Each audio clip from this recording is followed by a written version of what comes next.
Renato Alves de Oliveira formou-se em Filosofia na PUC Minas em 98 e em Teologia no ano de 2002.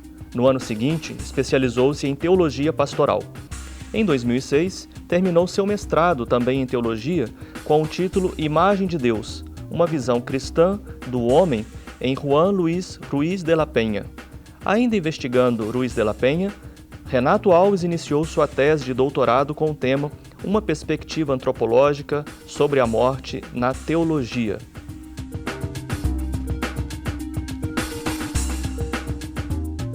Bem-vindo, Padre Renato, aqui no Religare para falar sobre esse tema. Como você disse na sua tese de doutorado, é um enigma humano por excelência. Participe do Religare pelo canal interativo ou pela internet. Ligue para a nossa equipe discando 31 3209 0122. Na internet, acesse tvhorizonte.com.br/Religare. Em nossa página, você pode rever o Religare, acessar o blog e nos encontrar nas redes sociais. Padre Renato, falar sobre a morte desde essa perspectiva antropológica que você assumiu na sua pesquisa, significa assumir a pesquisa sobre a realidade da morte no seu contexto histórico? Sim. Historicamente, algumas imagens da morte se impuseram. Uma imagem mais romântica, que é a imagem da morte enquanto sono eterno, viagem, passagem, e também uma face um pouco mais dramática da morte enquanto ruptura, enquanto separação. Mas, historicamente, o rosto da morte que se impôs até os inícios do século XX foi um rosto doméstico da morte, porque se morria em casa, no quarto, então a morte tinha uma dimensão social, pública, doméstica, de modo em que a pessoa era circundada de familiares no seu quarto, no seu leito, constata-se até mesmo a presença de crianças, e a pessoa tinha como que sinais premonitórios da sua morte. Ela se despedia dos familiares, pedia perdão, se reconciliava, e é nesse contexto também que nasce o chamado testamento. Mas o testamento, inicialmente, tinha uma função espiritual, de quantas missas a pessoa queria que se rezava para ela depois da morte. Posteriormente, o testamento ganhou uma função mais jurídico-formal. Mas, historicamente, o que se impôs foi uma visão doméstica da morte. E quem relata isso muito bem é um historiador francês chamado Philippe Arrier. Sim, então, três visões, uma visão romântica, uma visão romântica, mais sombria, mais dramática, mas o morrer é o doméstico que se impõe historicamente até os inícios do século XX, porque depois há uma revolução cultural com a imagem da morte. Você fala no seu trabalho que há na cultura contemporânea ocidental algo como uma negação da morte. Como é que é isso? Sim, a cultura atual, principalmente ocidental, ela, de certo modo, nega culturalmente o fenômeno da morte, como se a morte fosse um fato alheio, anônimo, impessoal à existência. Procura-se falar de tudo, menos da própria morte, ou preocupa-se com a morte do outro, como se eu não fosse um mortal, como se simplesmente os outros fossem mortais. Mas essa negação cultural da morte, ela se dá em vários âmbitos, em vários contextos. Por exemplo, a cultura do vitalismo, com essa questão da academia, o cuidado com o corpo, cirurgia plástica, muita maquiagem, como negação do envelhecimento, isso também é uma negação sutil da própria morte. O próprio consumismo, a pessoa, para não pensar em questões existenciais profundas, angústia, dor, sofrimento, ela consome compulsivamente, também como fato de negar a própria morte. Tem também a cultura do divertimento, a pessoa procura experimentar fortes diversões, rapel, esses esportes radicais, mas são esportes que visam, de certo modo, negar as próprias questões existenciais. E tem também uma outra forma que é a compulsão pelo trabalho. O ativismo, a pessoa quer estar conectada o tempo todo, internet, TV, passear, comer, viajar, mas são formas de negação cultural da própria morte, de não pensar em questões existenciais profundas, entre elas a questão da própria morte. Então, na sua percepção, praticamente tudo que mais caracteriza a cultura ocidental contemporânea não é mais que uma tentativa de fugir. Sim, de negação desse fenômeno humano. Até o próprio... Há um paradoxo aí, não? Há um paradoxo, porque enquanto a morte ganhou audiência em vários ramos das ciências, na filosofia, na teologia, na cultura, na psicologia, ela ganhou também audiência nos meios de comunicação.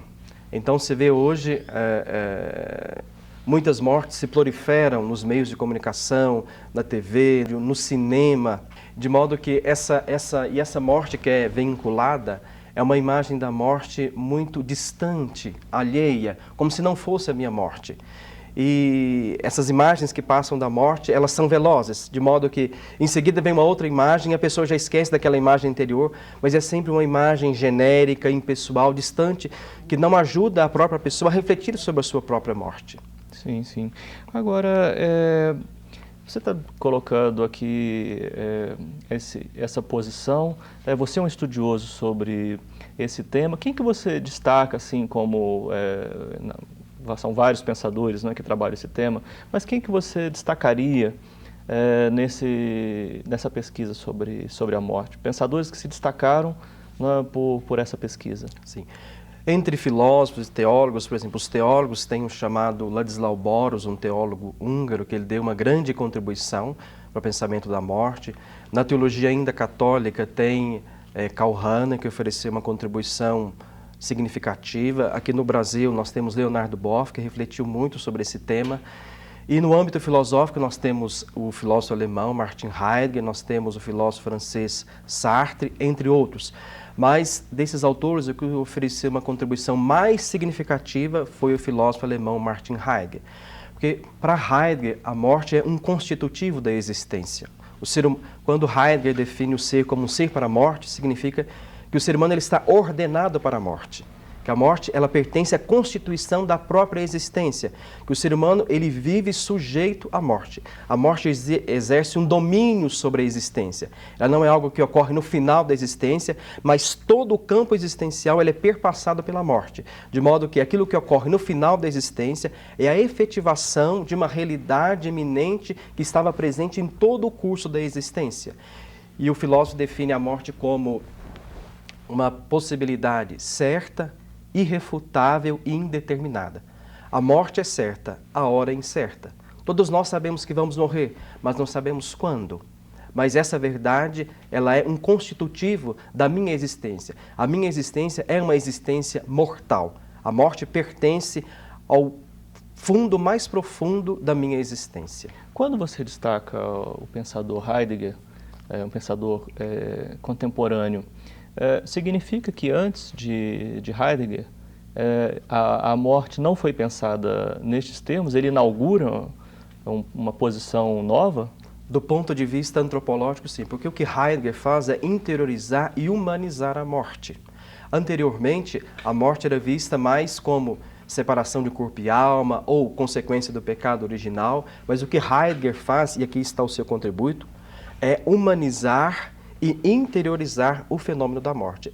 E o pensamento de Heidegger vai exercer um influxo em vários filósofos e em vários teólogos, por exemplo. Sartre vai travar uma batalha com Heidegger. Na verdade, para Sartre, a morte é um azar que surge no interior das minhas possibilidades. É como se ela fosse uma possibilidade externa, alheia, e que ela surge de modo imprevisto, imprevisível, e ela entra nas minhas possibilidades e decreta o fim de todas as minhas possibilidades. Então é algo que aparece imprevisivelmente.